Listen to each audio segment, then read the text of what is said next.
Bachelor অথবা মাস্টার্সে থাকা অবস্থায় ইনস্টিটিউশনে কোন সেমেস্টারে থাকাকালীন ট্রেড কোর্স স্টার্ট করা যাবে? এটার জন্য আপনার বুঝতে হবে একটা লেভেল আছে যেটাকে বলে AQF লেভেল।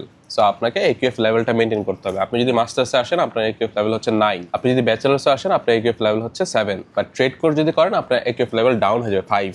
সো এখন আপনাকে কোনোভাবে এটা করা যাবে না, তাহলে আপনার ভিসা কন্ডিশন ম্যাচ করবে না, আপনাকে হচ্ছে এটা আপনার জন্য প্রবলেম। সো আপনাকে যেহেতু AQF লেভেল মেনটেন করতে হবে, সো আপনি যেই সেমিস্টারেই করেন না কেন আপনাকে সবসময় মাথায় রাখতে হবে যেন আপনি ব্যাচেলার্সের সাথে বা মাস্টার্সের সাথে কন্টিনিউয়াসলি সিমিলটেনিয়াসলি আপনি ট্রেড কোর্স করেন।